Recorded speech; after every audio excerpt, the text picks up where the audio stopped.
Hello and welcome to June's Bookorama. I'm June Thomas. And today I want to talk about the books that I read in March 2025. There were 6 titles that I read that month, 3 works of non-fiction, 3 novels, 2 were written by men and 4 by women. The first book that I read was Karla's Choice by Nick Harkaway. Harkaway is one of John le Carré's sons, which is relevant when you know the novel's subtitle, which is a John le Carré novel. Harkaway is an accomplished writer in his own right, and I have to say, I enjoyed this le Carré novel more than I have enjoyed many minor John le Carré novels.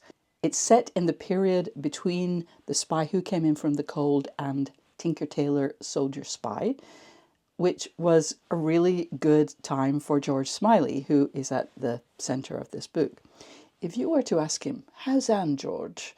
he would be able to say, with a clear conscience, "She's well, thanks," which, if you know, you know.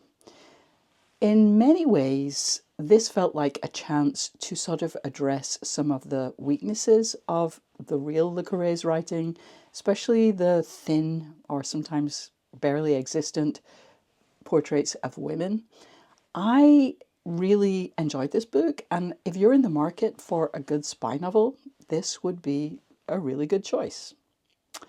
The second title I read in March was Pax Britannica, The Climax of an Empire, the second part in Jan Morris's trilogy about the British Empire. As I said last month, I was just blown away by the range of expertise that Morris displays in these books, by how vivid and engaging her writing is, and by how much I learned from it. These books really are incredible. If you see any of the 3 parts of the trilogy in a library, in a used bookstore, or just about anywhere, I really encourage you to give them a whirl. They really are so impressive. The number 3 book of the number 3 month in the year was Death in the Downline by Maria Abrams, a mystery novel set in the world of multi-level marketing. It was well written, but it felt like one of those books that just didn't know what it wanted to be. Did it want to be a non-fiction expose of MLMs? Did it want to be a thriller, a mystery, or a literary novel about a woman at a significant turning point in her life?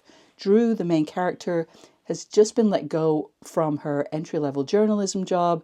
Her fiancé has broken up with her, and she's had to move in with her widowed father, who is himself in pretty dire straits. And at that point, she meets her best friend as a schoolgirl who really supported her and was really there for her at the hardest time in her life, which was when Drew's mother died when she was in high school. And after that setup, which is great, we get to what feels like a completely separate book, which is a pretty weak tea mystery. And I would just generally put this book in the fine category, with a kind of proviso that it had signs of promise that it could have been so much better, but in the end it just felt like, fine.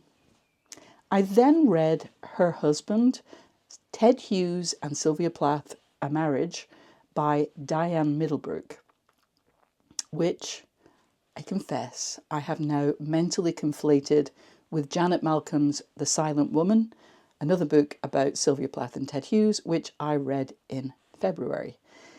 I feel bad about this, but we all know it happens when you read several books on the same topic in a short period of time. But please forgive me, Diane Middlebrook. My next book was another thriller, Jackal, by Erin A. Adams. This starts with a return, when Liz Roche comes back to the town where she grew up, a place she has avoided because of what happened to her when she was a teenager in the woods, and what has happened there to a whole lot more black girls over a period of several decades. The pacing isn't as propulsive as it might have been, the kind of pace that I associate with thriller writers like Adrian McKinty or S.A. Cosby, but I was certainly gripped, and the story's underpinnings in the intersection of race and class in a small rural town were definitely timely. My last book of March 2025 was The Passion of Pedro Almodóvar by James Miller. I read this book so that I could write a review of it for the Washington Post. I will put a link to that review in the information below. It's a slightly odd book, to be honest, but I really enjoyed it. It doesn't attempt to be comprehensive. It addresses just 7 of Almodóvar's 23, I think, feature films.